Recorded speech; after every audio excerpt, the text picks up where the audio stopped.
The crystal chandelier shattered against the marble floor like 1,000 broken promises, shards scattering across the penthouse like the remnants of James Harrington's carefully curated life.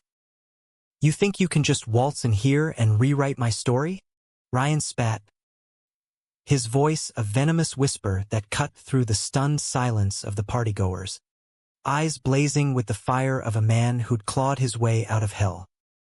In that frozen heartbeat, James, the untouchable tech mogul, the golden boy of Silicon Valley transplanted to New York's glittering elite, realized the maid he'd invited out of pity was no longer serving.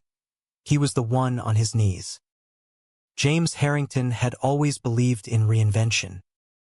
Born in the Rust Belt grit of Pittsburgh to a steelworker dad and a diner waitress mom, he'd bootstrapped his way from a cramped dorm room at MIT to the C-suite of Harrington Dynamics, a cybersecurity firm that shielded the fortunes of Wall Street wolves and Hollywood sharks alike. By 42, he'd traded his faded Steelers cap for bespoke Tom Ford suits, his childhood bedroom for a Tribeca loft that screamed old money even though every dime was new. The walls were lined with Basquiat's and Warhols, the kitchen a gleaming monument to modernism where takeout from Nobu was the closest he ever got to cooking. But beneath the veneer of success, James nursed a secret as sharp as the skyline view from his floor-to-ceiling windows. He was gay, deeply and irrevocably, in a world that still measured a man's worth by the wife on his arm and the heirs in his shadow. It was a Tuesday in late October when Ryan Ellis first darkened his door. Literally, because the kid showed up at 7 a.m. Sharp, rain-soaked from a cross-down bus, clutching a crumpled resume like a lifeline. James had placed the ad on Craigslist out of desperation. His previous housekeeper had quit after catching him mid-scroll on Grindr, muttering something about family values under her breath. Ryan was 25, all lean muscle and quiet intensity, with tousled chestnut hair that fell just so over hazel eyes that seemed to see too much. "I clean, sir. Offices, homes, you name it. Grew up scrubbing floors in Queens," he'd said, voice steady but laced with that faint Brooklyn edge, the kind that made vowels dip like they were dodging potholes. James hired him on the spot, ignoring the flicker of something electric when their hands brushed over the contract. Ryan worked like a ghost, silent, efficient, transforming the chaos of James's bachelor existence into something magazine-worthy. Mornings, he'd brew James's black coffee just shy of scalding, leave it steaming on the counter with a nod before vanishing into the steam of the laundry room. Afternoons, he'd polish the brass fixtures until they gleamed like confessions, humming old Springsteen tunes under his breath that made James pause in the hallway, heart twisting at the echo of his own lost youth. It was innocent at first, or so James told himself. A glance lingering too long over the curve of Ryan's neck as he bent to dust the low shelves. A brush of fingers when handing over the dry cleaning. But James was a master at compartmentalization. He filed it all under harmless appreciation, locked it away with the rest of his truths. As November crept in with its bite of early frost, James turned 43. Birthdays had always been a performance for him, a spectacle to prove he was thriving, not surviving. This year, he rented out the rooftop of the Standard, Highline, transforming it into a winter wonderland of heated cabanas, twinkling fairy lights strung like stars against the Hudson's inky flow, and a string quartet playing Bowie covers to mask the small talk. The guest list was a who's who, venture capitalists nursing Scotch neat, actresses air-kissing cheeks, his ex-college roommate turned senator clapping him on the back with promises of big things in D.C. No family. Of course, his parents had passed a decade ago, leaving behind a void he filled with noise. And then, on a whim, An impulse born of too many solitary nights watching Ryan fold his shirts with military precision. James extended the invite. "Join us," he'd said that morning, casual as handing over a grocery list. Ryan had frozen mid-wipe of the kitchen island, rag dangling from his fingers. "Me? That?" His laugh was short, disbelieving, those hazel eyes widening like he'd been handed a grenade.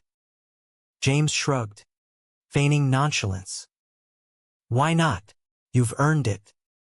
Wear whatever, it's black tie optional."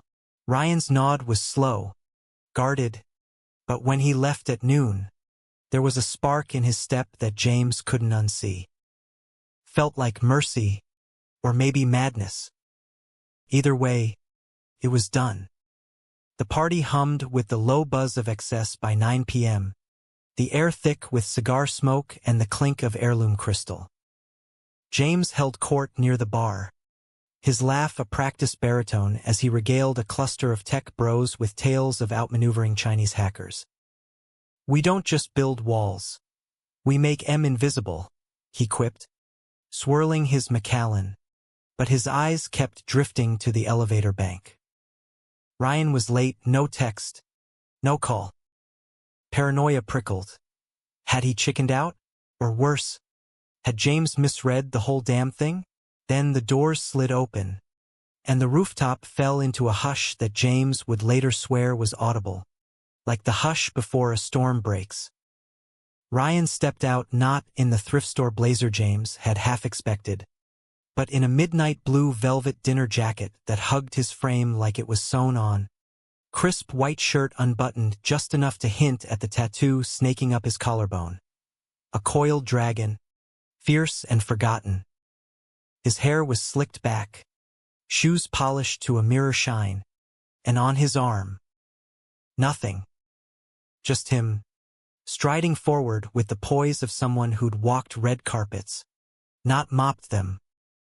Heads turned, whispers rippled like wind through dry leaves. "Who's the arm candy?" a hedge fund manager murmured to his Botox date. James's stomach flipped, a cocktail of pride and terror. "Ryan," James said, voice catching as he crossed the space between them, pulling him into a half-hug that lingered a beat too long. Close, Ryan smelled of sandalwood and something sharper, like resolve. "You clean up nice. Figured I'd match the view," Ryan replied, his smile a razor, charming for the crowd, but for James, it held an undercurrent, a promise of depths unplumbed. They circulated together, an odd duo amid the sparkle. Ryan fielding questions with a disarming wit that had the senator chuckling over the help who could run for office, James beaming like he'd discovered penicillin. For an hour, it was electric, stolen glances over champagne flutes, Ryan's knee brushing James's under the cabana table, the world blurring into irrelevance. James felt seen, truly seen, for the first time since burying his parents under a sky as gray as his grief. But illusions crack under pressure, and Ryan's began to fracture around midnight, when the quartet struck up Heroes, and the crowd paired off for a slow sway under the lights. James extended a hand, heart hammering. "Dance with me." It wasn't a question. It was a plea. Ryan hesitated, eyes scanning the rooftop like he was mapping escape routes, then nodded. They moved to the edge, away from prying eyes, bodies close enough to share breath. James's hand settled at Ryan's waist, tentative, then sure. "Why'd you come?" James murmured, forehead nearly touching Ryan's. "Because you asked," Ryan whispered back, but there was a tremor in it, a fault line. His fingers tightened on James's shoulder, and for a moment, the city below them, the honking taxis, the neon pulse faded to white noise. It was just them, two men orbiting a truth they'd both denied. Desire, raw and unapologetic, blooming in the space between employer and employee, master and servant. The spell shattered when a voice sliced through. "James? Who's this?" It was Victoria Langford, his board chair and occasional beard for galas, gliding over with her martini glass tilted like a weapon.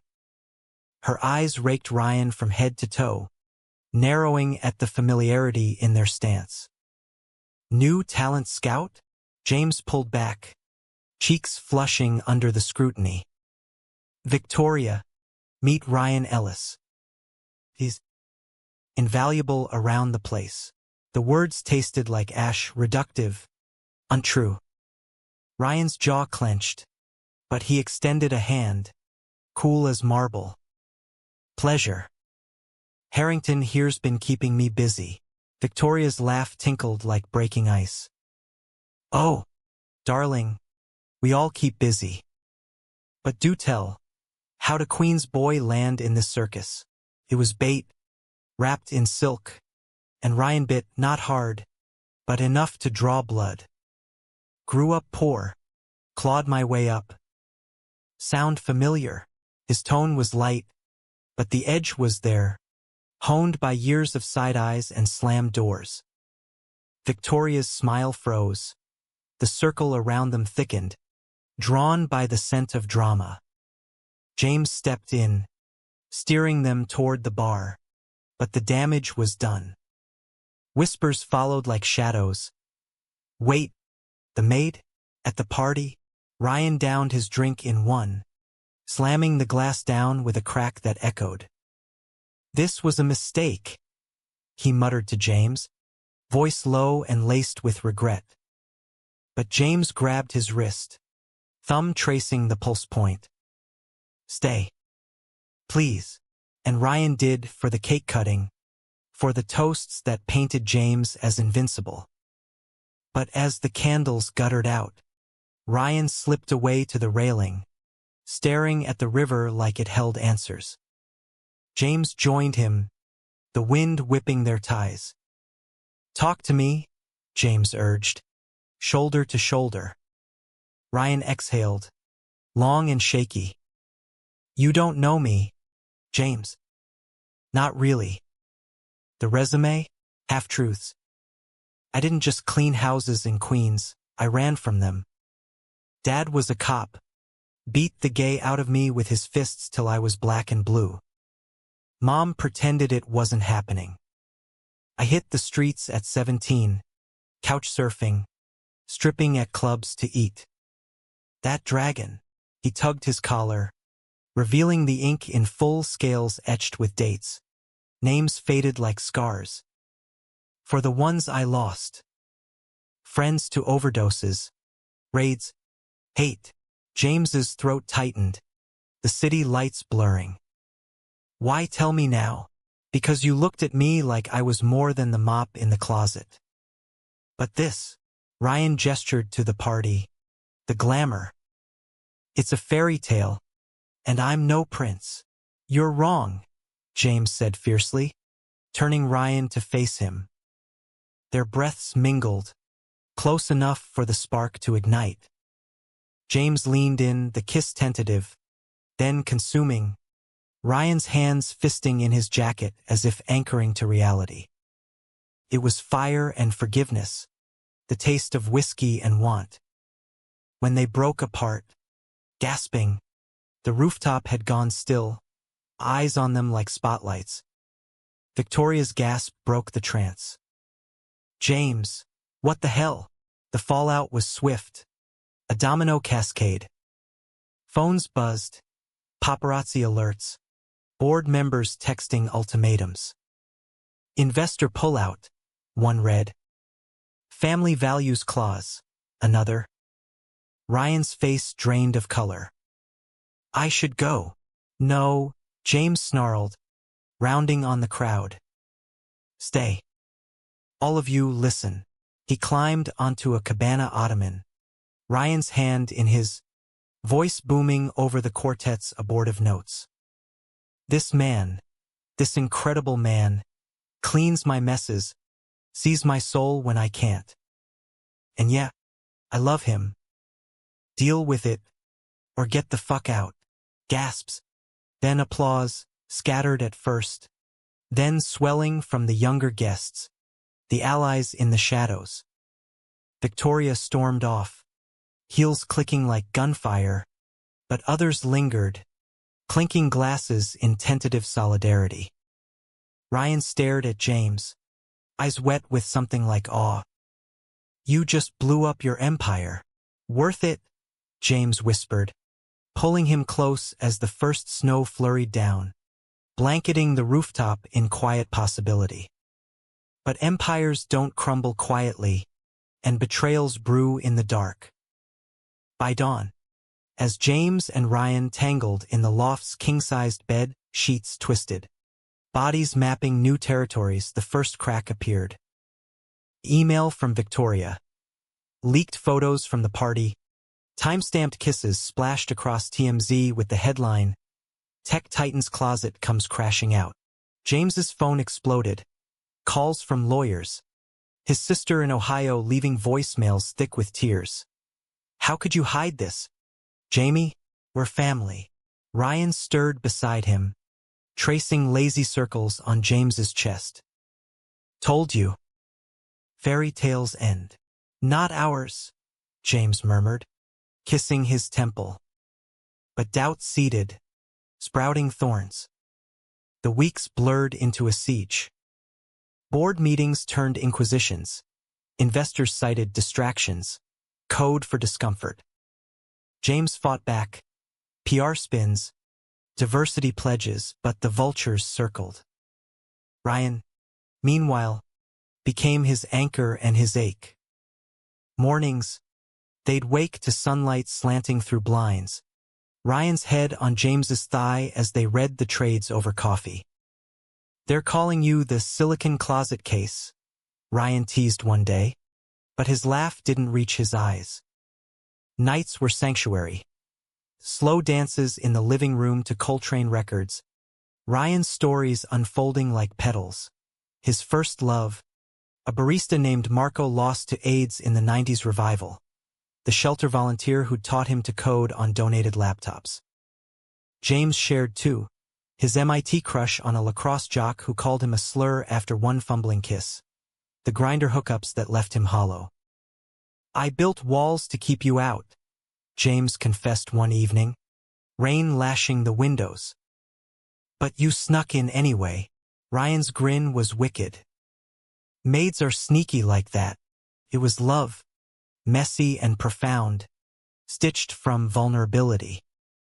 They ventured out, hand-in-hand brunches at the Smile, where waiters didn't blink, pride walks in the village, rainbow flags whipping like banners of belonging. James proposed changes at the firm, queer mentorship programs, trans-inclusive health benefits. Pushback came.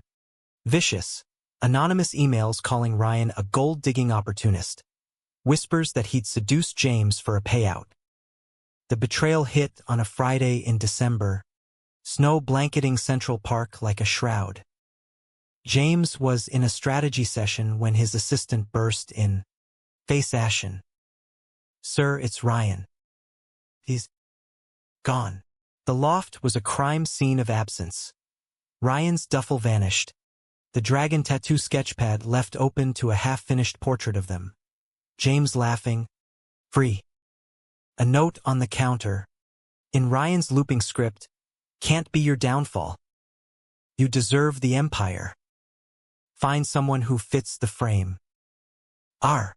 James's roar echoed off the walls, fists slamming granite until knuckles split. He tore through the city, Ryan's old queen's walk-up, shuddered.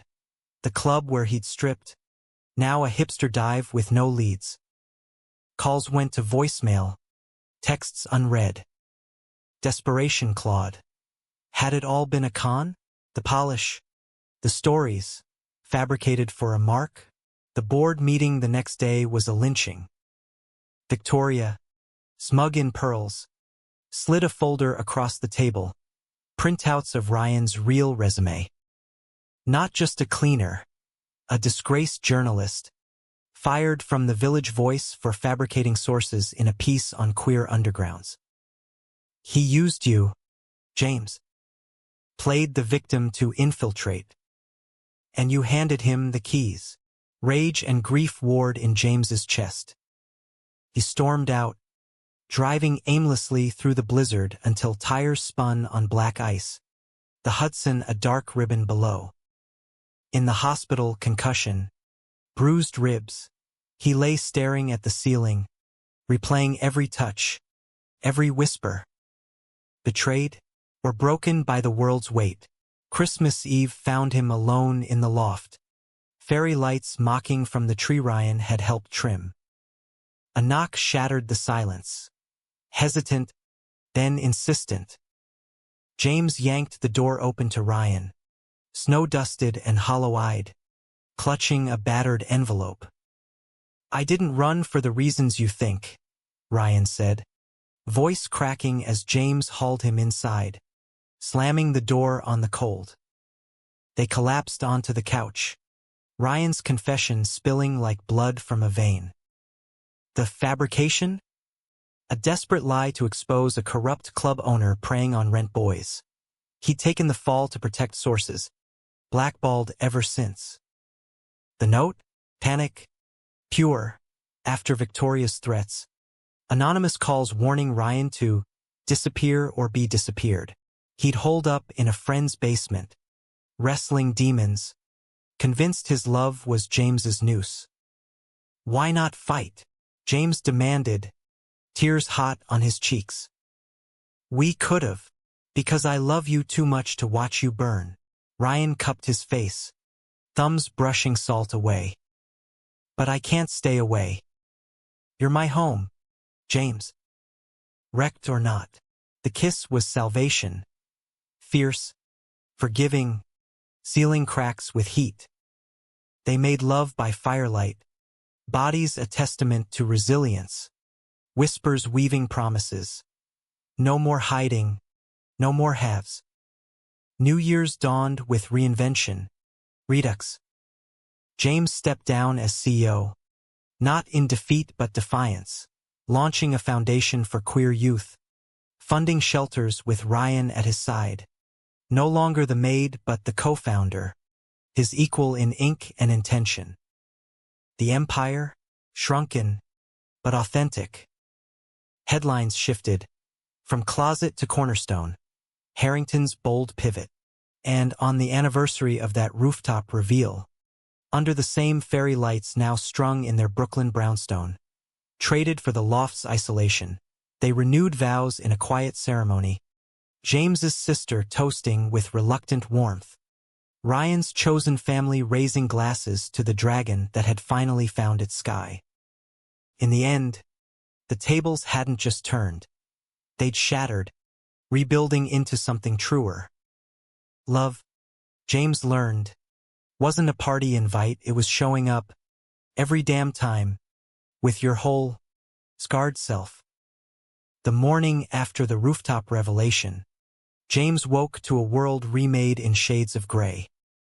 Ryan's side of the bed was cool, the sheets tucked with that precise fold he'd mastered years ago, a ghost of efficiency in the chaos. Sunlight sliced through the blinds like accusations, illuminating the wreckage. An empty champagne flute tipped on the nightstand. The stem snapped like James's illusions. He rolled over, burying his face in the pillow that still held Ryan's scent. Sandalwood and salt, the aroma of last night's fevered promises. But the loft felt cavernous, echoing with the what-ifs that had driven Ryan out the door at dawn's first blush. Bored at 10, James muttered to the empty room, forcing himself vertical. The mirror in the bathroom reflected a man who'd aged a decade overnight. Stubble shadowing a jaw clenched against tears, eyes red-rimmed from the witching hour spent pacing, phone clutched like a talisman. He'd texted Ryan a dozen times. "Where are you? We can fix this." But the blue bubbles mocked him with silence. Shower steam fogged the glass, And under the scalding spray, James let the sobs come, raw and ragged, mingling with the water down the drain. 43 years of armor, stripped bare by a boy with a mop and a manifesto. Downstairs, the kitchen was a crime scene of normalcy. Coffee pot gurgling on timer, Ryan's ritual unbroken even in flight. James poured a mug, black and bitter, and sank onto a barstool, scrolling the feeds. The headlines hit like gut punches. Harrington's Highline homo hookup? Tech Kings coming out costs millions? Grainy photos from partygoers' phones captured the kiss in lurid freeze frame. Their mouths fused. James's hand possessive on Ryan's nape. The skyline a indifferent witness. Comments sections boiled. Slurs from trolls. Heart emojis from allies. Stock tickers dipping in real-time red. His phone buzzed Victoria. Emergency meeting. Now. And bring your little pet if he's not scampered back to the gutter. James's grip tightened, knuckles whitening.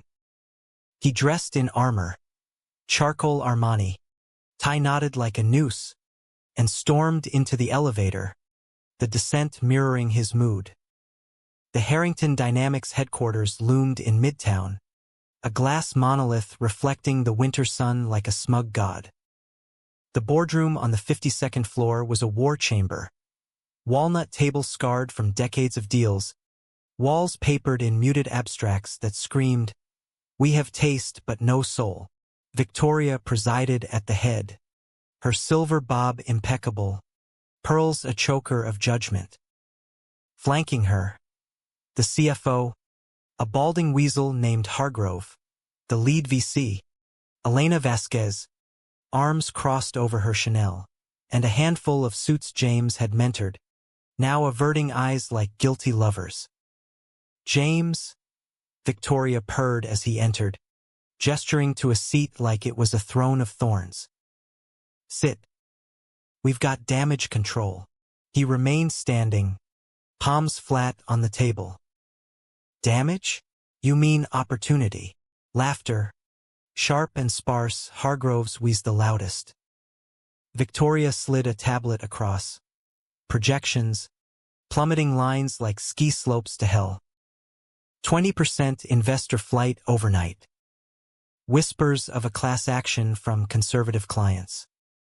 And this, she tapped a video thumbnail, the kiss, looped in slow-mo, Ryan's tattoo flashing like a taunt. Your indiscretion is tanking us. James's laugh was hollow. Indiscretion? That's love, Vic. Real. Human. Love doesn't sign NDAs or secure funding rounds. Elena cut in, her accent a clipped Madrid edge. We backed vision, not vulnerability. The room spun, betrayal a bitter tide. These were his people or had been, forged in all-nighters and IPO champagne. Now, they dissected him like a failed prototype. So what's the play? PR spin? Fake a breakup? Victoria leaned forward. Ice serpentine. Resign. Quietly. Let me steer the ship back to safe waters. Ryan, cut him loose. Publicly. We bury this as a youthful lapse. Rage ignited. White hot. Over my dead body. He swept the tablet to the floor, screen cracking like his resolve. Harrington Dynamics was built on protecting truths, not peddling lies. You want me out? Buy me out. But Ryan stays partner, not pet. Silence, thick as fog. Hargrove sputtered. Elena's brow arched in reluctant respect. Victoria's smile didn't reach her eyes. Bold. Stupid, but bold. Vote. The eyes came swift, 6-3. James's allies outgunned. He walked out without another word. The elevator ride a freefall into free agency. The streets of Midtown were a blur of pedestrian hustle. Holiday garlands mocking his isolation. James hailed a cab to Queens. The address from Ryan's resume burned into memory. A walk-up in Astoria, the kind with fire escapes like skeletal fingers. The driver, a grizzled Greek, eyed him in the rear view. Rough day. Boss, you have no idea, James muttered, watching skyscrapers yield to bodegas and halal carts. The building was a relic, peeling paint the color of regret, buzzer labeled Ellis 3B in faded marker. No answer. James pounded the doorframe, fist raw from the boardroom, until a neighbor, a wiry woman with curlers, cracked her door. He ain't home. Handsome. Skipped town last night. Looked spooked. James's heart plummeted. Any idea where? She shrugged, eyeing his suit. Boys got ghosts. Try the river, always goes there to think. The East River Esplanade was a ribbon of concrete and chain link, wind whipping off the water like a lash. James walked it numbly, collar up against the chill, scanning benches for a familiar silhouette. Dusk fell early, sodium lamps flickering to life, casting long shadows that danced like doubts. He'd almost turned back when he saw him. Ryan, hunched on a pier's edge, legs dangling over the ink-black flow, a half-smoked cigarette glowing like a lone star. Ryan. The name was a prayer, carried on the gust. Ryan startled, flicking the butt into the void, hazel eyes wary. James. How'd you? Doesn't matter. We need to talk. James sat beside him, close but not touching, the space between them a chasm of unsaid fears. The board. They want me gone. Because of us. Ryan's laugh was bitter, wind-tossed. Told you. I'm poison. No. James turned, gripping Ryan's knee. Your antidote. They don't get it, yet. But I do. And I choose you. Every time. Tears tracked Ryan's cheeks, silver in the lamplight. You don't know the half. That note? I wrote it half drunk, after Vic cornered me at the party.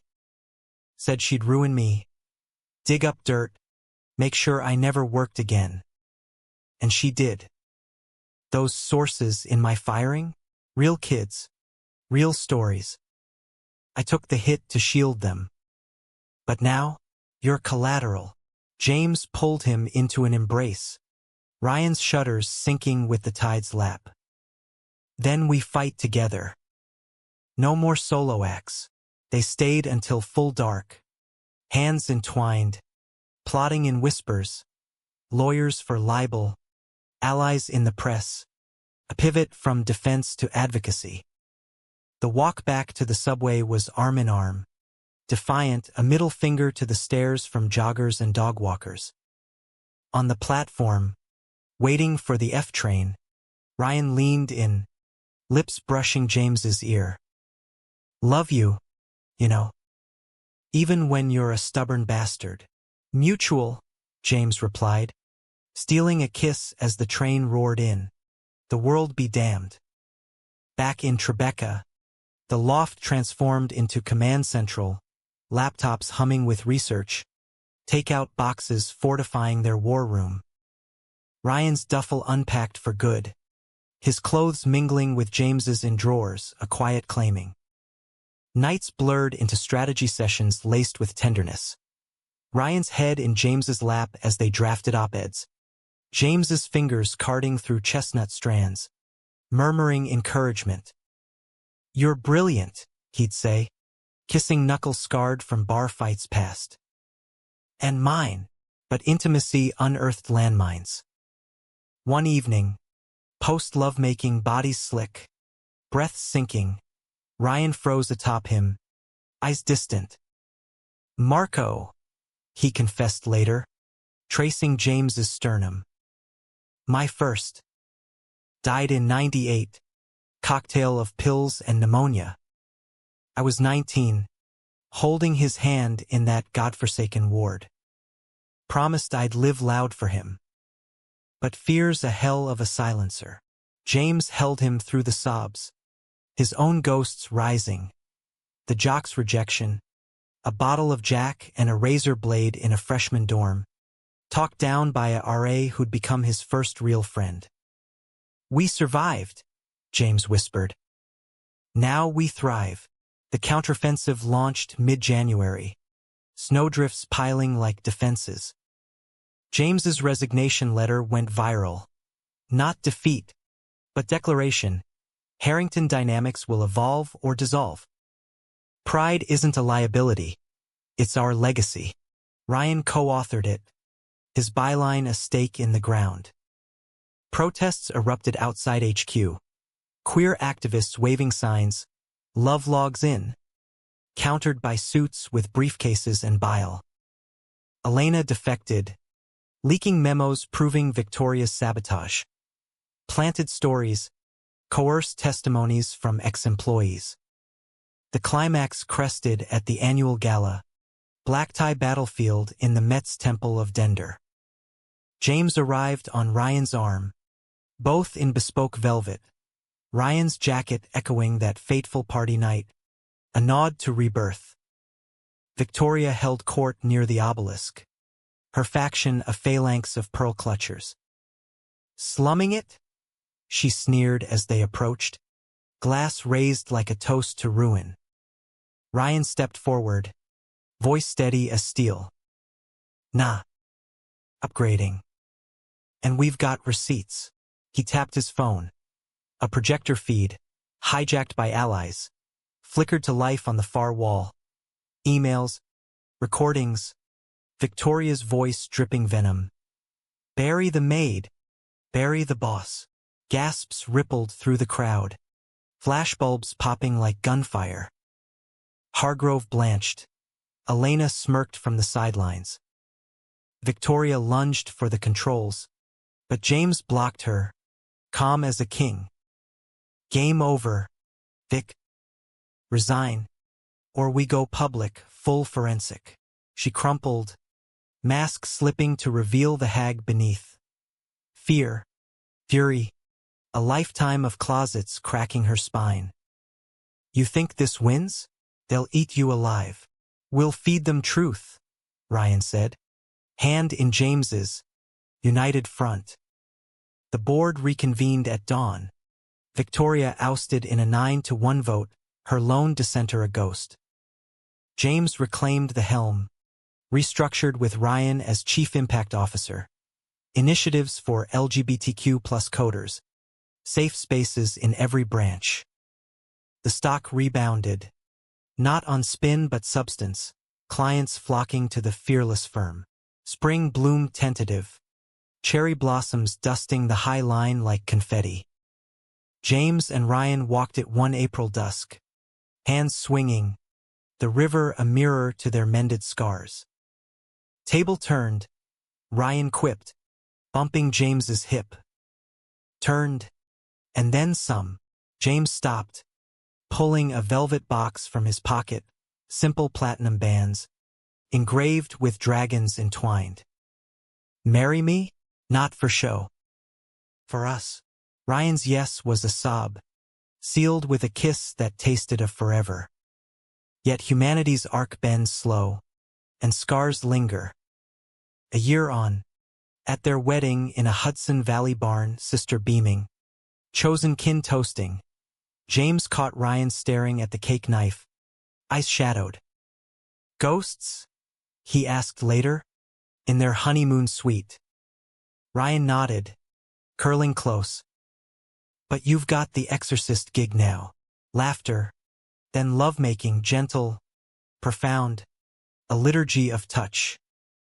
In America's heart, flawed and fierce, they carved their space. Not perfect, but human. And in that, salvation.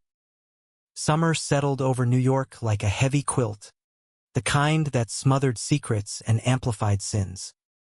James and Ryan's brownstone in Brooklyn's Clinton Hill was a sanctuary of reclaimed wood beams and sun-drenched kitchens, a far cry from the sterile loft where their story ignited. Mornings began with Ryan at the stove, pancakes stacked high, bacon crisping in cast iron he'd salvaged from a flea market, while James lingered at the table, laptop open to foundation reports. The Harrington Equity Fund was thriving. Scholarships doled out to queer kids from Rust Belt towns like his own, coding boot camps in shelters where Ryan volunteered, teaching HTML with the patience of a man who'd once debugged his life line by line. But peace was a fragile construct, built on the bones of betrayal. Victoria's ouster had been surgical, but her venom lingered in legal briefs and late-night voicemails from proxies, old money vipers hissing threats of countersuits, character assassinations. "She's a ghost," James would say, deleting another anonymous email. But Ryan saw the toll. The way James's laugh faltered at fundraisers, the nightmares that had him bolt upright, sweating, murmuring "don't leave" into the dark. It was July 4th, the air thick with grill smoke and distant booms, when the next fracture appeared. They hosted a barbecue in the backyard, a postage stamp oasis of potted herbs and string lights, inviting the misfits who'd become family. Elena with her wife, a sculptor named Leah, James's sister, Maggie, towing her gaggle of suburban teens, a cadre of fund ments, rainbow pins glinting on backpacks. Ryan manned the grill, apron tied loose over swim trunks, flipping burgers with a spatula flourish that drew cheers. James watched from an Adirondack chair, beer sweating in his hand, heart swollen at the normalcy. Laughter echoing off brick walls, kids chasing fireflies, Maggie cornering him for the real talk on rings and vows.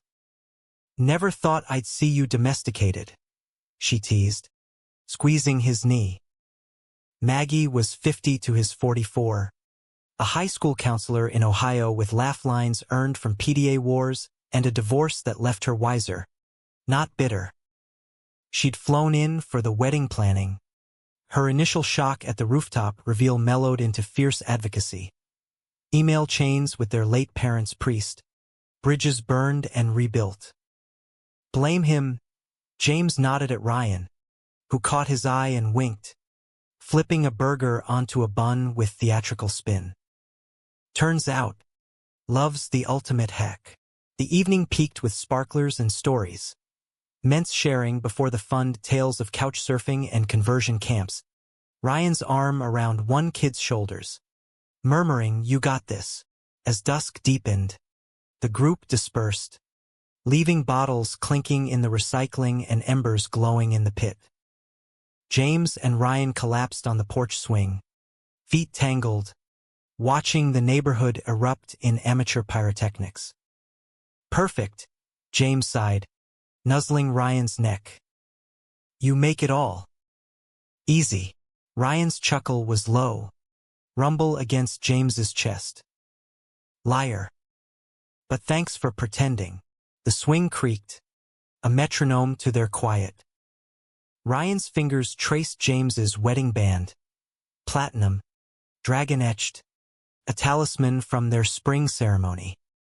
"Got a call today. From The Voice. Want me back, real reporting, no strings." On the queer beat, James stilled, pride warring with possessiveness. "That's huge. Say yes." Ryan pulled back, eyes searching. "It means travel. Expos in Atlanta, protests in Austin." "You cool."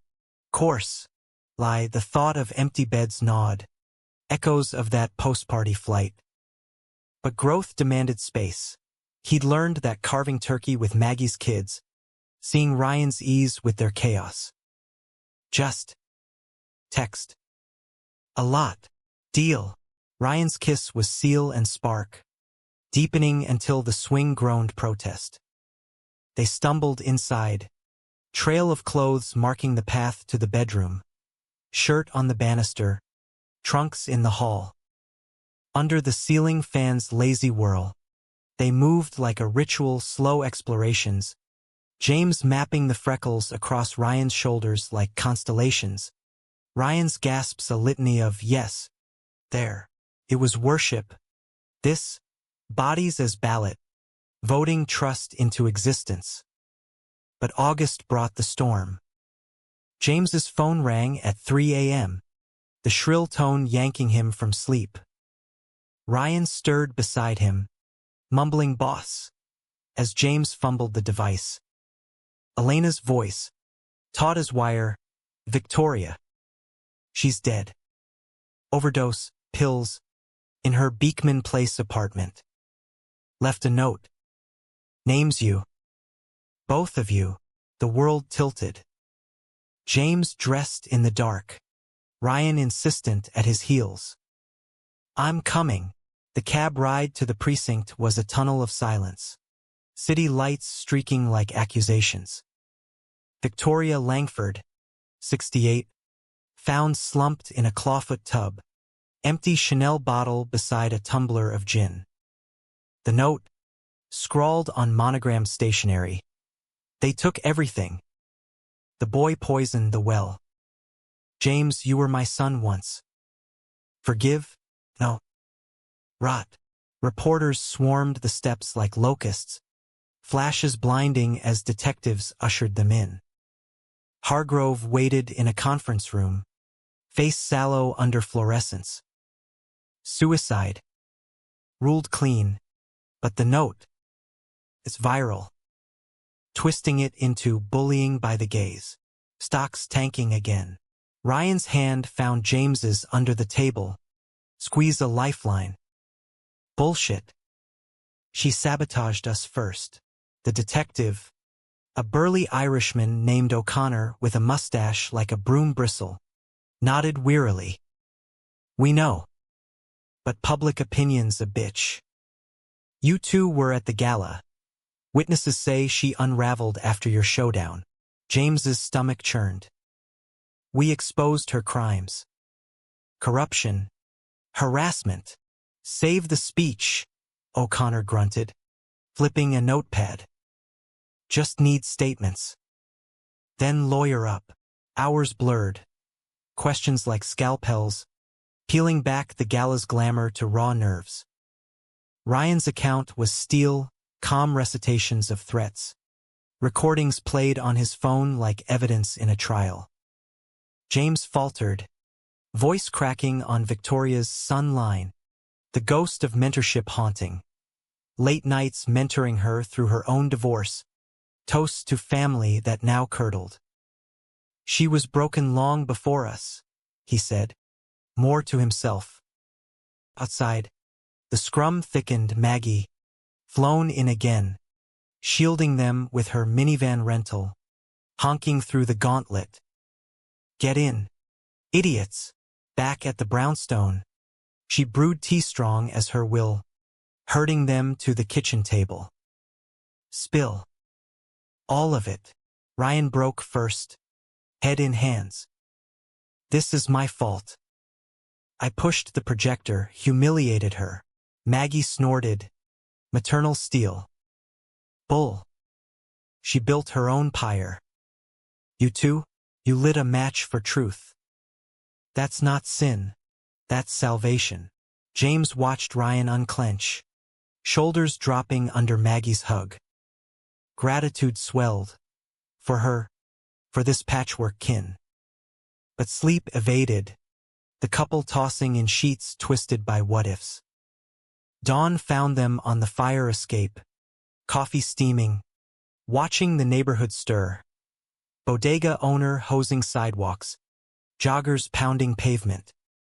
We weather this, James vowed, arm around Ryan's waist. Together, the backlash crested like a fever. Protests at HQ, counter-demonstrators waving justice for Vic placards, online forums dredging Ryan's past like grave robbers. A cable news hit, pundit in a red tie sneering, Harrington's hubris killed a titan. James fielded calls from donors bailing, Ments texting fear, They say we're next. Ryan retreated inward. Volunteering ramped to obsession. Nights at the shelter. Teaching kids encryption while dodging his own shadows. Can't fix the world if I break, he'd say. But James saw the fracture. Marco's ghost. Now Victoria's. Whispering unworthiness. The turning point came in September. Labor Day weekend. A retreat to James's childhood cabin in the Poconos. A log-hewn relic his parents bought on a whim. Now a balm for battered souls. The drive-up was therapy, windows down. Springsteen blasting Thunder Road. Ryan's hand on James's thigh, syncing with the rhythm. The cabin squatted by a lake. Pines whispering secrets. Dock creaking under their weight as they unpacked kayaks and coolers. First night. Fire crackling in the stone hearth. They shared a bottle of bourbon, James's dad's vintage, dusty from the cellar. To ghosts, Ryan toasted, clinking glasses. Stories flowed. Ryan's strip club days. The John who slipped him at 24, just talking. Sparking his journalism fire. James's MIT suicide scare. The RACE intervention blooming into a lifelong friendship. Lost to cancer last year. We carry them, James said. Tears tracking. Not as chains. Ryan nodded, pulling him close. Teach me to row? Morning broke misty. Lake a silver sheet. They launched the canoe. Ryan strokes awkward at first. Splashes earning laughs. Then sinking. Blades dipping in unison. At midday, beached on a pebble shore, they picnicked. Cheese, bread, grapes popped into mouths like kisses. Lovemaking followed. Urgent on the blanket, Ryan atop. Eyes locked. Bodies a defiant hymn against the world's din. Back in the city, fortified, they struck. A press conference in the Brownstones' garden. Microphones bristling. Ryan at the podium first. Victoria was family, flawed as us all. Her pain wasn't our poison. It was the systems, closets, compromises, the lie that love loses deals. James followed, unveiling the fund's expansion. Mental health grants for LGBTQ plus elders. A Victoria Legacy wing for at-risk youth. We honor by healing, he said, Ryan's hand in his, visible, unapologetic. The tide turned slow. Op-eds praising compassionate capitalism. Donors returning twofold. A docuseries greenlit on queer tech pioneers. Victoria's note recast. Not indictment, but elegy for a woman who'd hidden her own bisexuality. Confessed in a sealed letter to James postmortem. I envied your courage, son. Forgive my fear. Fall foliage peaked. And with it, renewal. At a fund gala, not met opulence, but a warehouse bash in Bushwick. Graffiti walls pulsing with electronica. James and Ryan danced, sweat slick under strobes, surrounded by ments who'd become board members. Table's ours now, Ryan shouted over the bass. Grin feral. James pulled him closer, breath hot. And the view's killer. Yet humanity whispered caveats. A mentee's relapse. A donor's quiet fade. In bed that night, Ryan traced James's wedding band. By kitsch or cohow, James smiled, kissing his palm. Ours. Human as hell. October's chill nipped at the edges of their empire. Frost etching windows like fragile warnings. The brownstone had become a hive. Interns buzzing with laptops. Ryan's voice articles pinned to a corkboard like medals. Exposés on conversion therapy mills in the Bible Belt. Profiles of trans coders hacking corporate glass ceilings. James thrived in the fray. His days a blur of keynotes and café clutches. But evenings were sacred. Home to Ryan's marinara simmering. The the scent pulling him through the door like gravity. Yet beneath the bustle, fissures snaked unseen. Ryan's travels had ramped. Weekends in San Francisco for techqueer summits. A stint in New Orleans chasing leads on a police brutality ring. James filled the voids with work. But solitude bred specters. Victoria's note resurfacing in nightmares. Her son a scalpel twisting old wounds. "You're enough," he'd whisper to the empty bed. But doubt was a persistent guest. Thanksgiving loomed. A gauntlet of gratitude amid grief. Maggie arrived with pies and progeny, her teens commandeering the attic for fortnight marathons. The table groaned under turkey and fixings. Ryan's contribution a brined bird, crisp-skinned from YouTube trials. Toast circled, Maggie's to found families. The kids to Uncle Ryan's sick flips on the living room rug. James watched Ryan charm them. Tales of Queen Street hockey. Impromptu lessons in knot tying with yarn from the craft bin. Heart aching with fullness. Post-feast. As dishes clattered and football droned, Ryan pulled James aside to the backyard, raking leaves into crisp piles under sodium glow. "Got an offer," he said, leaning on the rake, breath fogging. "Bureau gig, investigative fellow, D.C. Base. Real power, James. Change from the inside." James's rake stilled, leaves swirling. "D.C.? That's far." Ryan's eyes softened, hazel depths turbulent. "Not forever. But yeah. We could make it work, weekends, FaceTime foreplay. The word we hung. A bridge or a break." James forced a smile, pulling him into a leaf crunch hug. "Proud of you. Say yes." But the seed of separation sprouted thorns. Ryan jetted south post-holiday, the brownstone echoing with his absence. Half-empty closets, coffee mugs paired solo. James threw himself into a fund expansion, L.A. Outpost, Bollywood coders in queer allyship, but calls grew clipped, texts laced with static. "Miss you," Ryan typed one night, but the photo attached.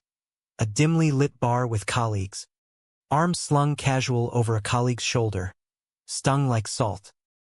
Jealousy was a foreign beast to James, tamed by years of discretion, but it roared now. Visions of Ryan laughing in dive bars, hazel eyes catching firelight on strangers. He drowned it in bourbon. Then confession voicemail left at 2 a.m. "Hey. Just be safe. Love you. Always." Ryan called back at dawn, voice thick from a red-eye. "Heard the slur in your tone. There's nothing.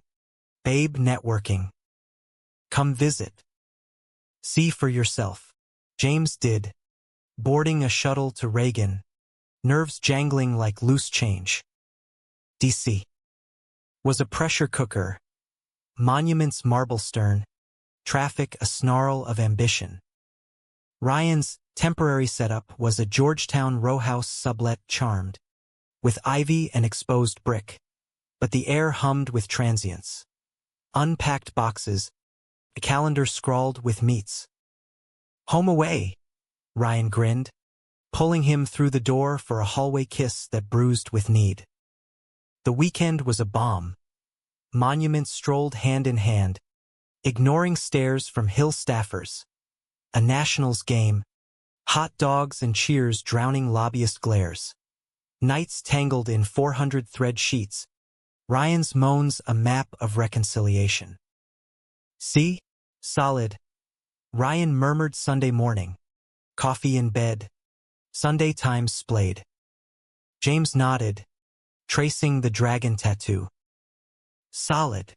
But Monday's goodbye lingered like aftertaste. Back in Brooklyn, the house felt haunted. Ryan's razor on the sink. A forgotten hoodie draped over the couch. Work piled. A donor crisis. Conservative PACs probing the fund for agenda pushing. James fielded it solo. Resolve fraying. Christmas crept, a specter of solitude.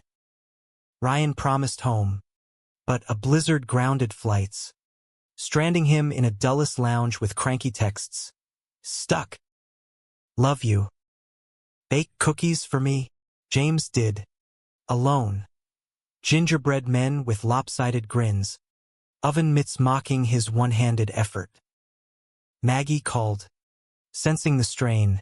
Fly out. Be the hero. He did. Chartering a prop plane through flurries. Landing in a snow-glazed D.C. Ryan met him at the gate. Wool cap dusted white. Grin splitting his face. Crazy bastard. The row house glowed with takeout tinsel and a tree half-strung. Their reunion a frenzy. Coats shed in the foyer. Bodies colliding against the wall. Ryan's gasps echoing up the stairs. Maggie joined via Zoom for eggnog toasts, her pixels warm. To not-so-nuclear families. But as snow piled, talk turned tentative. Ryan's fellowship extending. Just 6 months. James's L.A. Push demanding weeks away. We're gypsies now, Ryan joked, but the laugh rang hollow.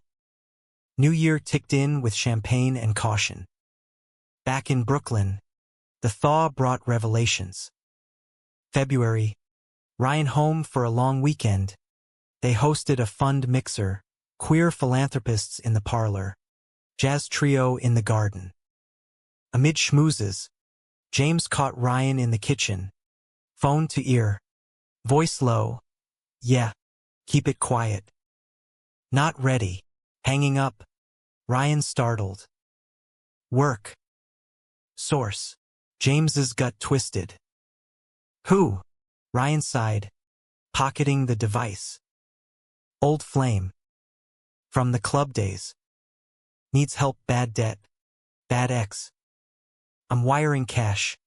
Off books. The admission landed like a slap. Old flame? And you didn't. It's nothing. Past tense. Ryan's eyes pleaded. Trust. James.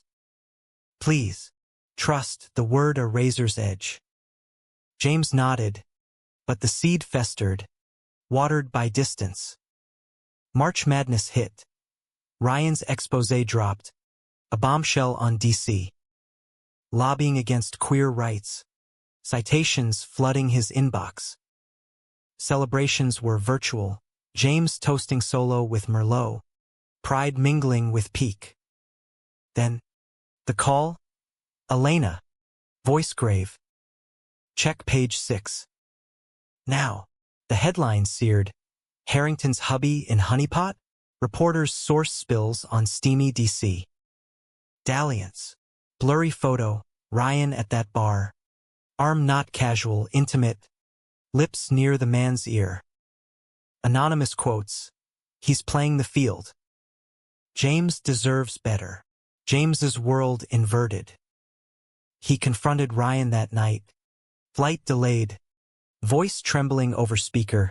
Truth. Now, Ryan's denial cracked under cross-exam. One night. Week. After a bust went south. Source flaked. I spiraled. He was there. Familiar. Mistake. James. Swear. Betrayal bloomed. Acrid. Familiar? Like Marco? Or just another ghost fuck? Ryan's sob crackled the line. Hurt me. But don't doubt us. I'm coming home. We fix. He did. Taxi pulling up at midnight. Ryan's face gaunt under street lamps. The brownstone door slammed like judgment. Accusations flying. How many? Since when? Ryan's confessions piled. Not an affair, but lapses. A kiss in Atlanta. A grind in Austin. Loneliness's latchkey. You're my north, but the road's long. I got lost. James's rage crested. Fists clenched. Lost? Or looking? He stormed the bedroom, slamming the door, but Ryan followed, kneeling, not in supplication, but parody. Hit me. Yell. But here, I love you. Flaws and all. Teach me fidelity, like you taught me home. Dawn broke with détente. Tears dried, bodies bridging the breach in tentative touch. Therapy, James demanded. Both of us. Ryan agreed, hands clasped like vows renewed. Couples counseling in a village brownstone, DR. Lena, a dyke elder with silver braids and zero bullshit, dissected them like diagrams. Sessions unearthed rot, James's abandonment fears, rooted in parental graves. Ryan's flight response, forged in fists and farewells. Love's not ledger, Lena intoned. It's labor. Labor they did, date nights enforced. No phones dinners. Ryan's DC. Gig resigned for a Brooklyn desk at The Voice. Scars scabbed, trust tentative, but tending. Spring equinox brought absolution. A retreat to the cabin. No laptops, just loons calling over the lake. They canoed to the far shore, unpacking a picnic of reconciliation, wine, whispers, wounds aired. Forgive, Ryan asked, head on James's lap, Pines sighing approval. Working on it, James replied, fingers in hair. Like us, lovemaking that night was liturgy. Slow, sacred, eyes open to anchor. Morning, they swam, water shock cold, then warming, emerging renewed, droplets diamond on skin. Back in the city, the fund flourished, a gala triumph, donors toasting resilient royals. But humanity's gift was humility, a mentee's wedding, James walking the kid down the aisle, Ryan best man, tears shared in the vestibule. We made it, Ryan murmured. James squeezed his hand. Making it. Daily. And in that rhythm, flawed, fervent, they found their humanism. Not fairy tale, but folktale, etched in effort, enduring. Autumn's palette painted Brooklyn in fire, ginkgo gold, maple crimson mirroring the blaze of their mended bond. The brownstone pulsed with purpose. Ryan's bylines stacking like cordwood. James's fund annexing a loft space for artist residencies. Queer creators coding murals into apps. Counseling held. A weekly ritual, DR. Lena's couch a confessional where lapses became lessons. Vulnerabilities valorized. You're not fixed, she'd say, smirking over her glasses. You're fluent in each other, yet life's script twisted unbidden. November's chill heralded James's annual physical. Routine turned reckoning when the oncologist's face fell. PSA elevated. Biopsy next week. Prostate. Aggressive. Echoes of his mother's quiet battle. Lost to the same thief. James drove home numb. Hudson blurring. Ryan's text. Home soon. Ty. A lifeline he clutched. He waited till dinner. Pad thai steaming between them. To drop the bomb. Cancer. The word hung. Fork clattering from Ryan's hand. Shock rippled to sobs. Ryan's arms enveloping. Whispers of we'll fight, a mantra against the void. The biopsy confirmed. Gleason 8. Localized but lurking. Surgery scheduled for December, robotic precision. James joked. Like my firewalls. But fear festered, impotence risks. The scalpel's kiss on manhood. Ryan became sentinel. Research rabbit holes. Second opinions with Sloan Kettering stars. Meals prepped with immune-boosting ferocity. Kale smoothies James choked down with grimaces. Maggie descended, nesting in the guest room. Her teens video calling pep talks. Kick ass. Uncle Jay. The fund paused. Elena helming. A grace James swallowed pride for. Nights. Ryan held vigil. Stories read aloud from dog-eared Kerouac. Hands mapping James's body like braille, affirming wholeness. This, Ryan murmured, palm over heart. That's you. Not the parts. Surgery day dawned gray. Hospital sterile as a vault. Ryan's kiss in pre-op was talisman. Lips fierce. Back to me. James woke groggy. Tubes snaking. Ryan's face the first anchor. Clean margins. You're a warrior. Recovery was a slog. Catheter chafing dignity. Phantom pains mocking mobility. Ryan adapted the brownstone, grab bars in the shower. A hospital bed hauled to the parlor for Netflix vigils. Intimacy shifted. Not conquest, but communion, gentle strokes. Laughter over fumbles. Ryan's patience a poem. Viagra later, he teased. But this? Magic. Complications lurked. Infection spiking fever. A scare landing James back in ICU. Ryan paced linoleum, calling DR. Lena at odd hours. He's slipping, but antibiotics bit back. And discharge brought them home. Fragile, fierce. Winter solstice marked the pivot. Chemo a no-go. Radiation a watchful wait. They celebrated small. A tree trimmed with fun donor ornaments. Maggie's fruitcake sliced with ceremony. James's mirror reflection evolved. Gaunt cheeks filling slow. Stubble itching back. Bald suits you, Ryan quipped, rubbing his own scalp in solidarity shave. Spring unfurled tentative. Daffodils pushing concrete. James's scans clear. The fund's anniversary gala loomed. A milestone. Dance? Ryan asked. Suit pressed. Dragon tie clip glinting. Try stopping me, James replied. Cane tapping rhythm. The warehouse thrummed. Beats dropping.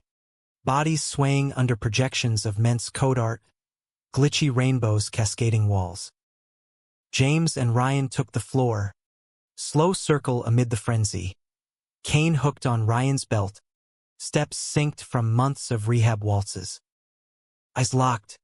They moved. Not flawless, but free. A toast mid-set. Elena at the mic. Voice booming. To James and Ryan, tables turned. But love levels all. Cheers erupted. Glasses clinking like chimes. Yet the arc bent human. A donor's relapse. Ryan's piece spiking threats from trolls. In quiet moments, porch swing at dusk. Leaves drifting. They tallied graces. Maggie's visit. A nephew's coming out call. The cabin booked for summer solace. One evening. Fireflies winking. Ryan knelt. Not proposal redux, but reverence. You saved me first, he said. Hands cradling James's. Now, we save each other. Daily. James pulled him up. Kiss salt sweet. Deal. Ghosts and all. Their story didn't end. No tidy bow on by kitsch or cohow. It unfolded. Conflicts crested and crested again. Betrayals bartered for bonds. Romance rooted in rain. In America's mosaic, flawed, fervent, they etched humanism, love as labor, legacy as light. The Maid had arrived, tables overturned, and in the rubble, they'd built a kingdom. Not of glass, but grit. Enduring.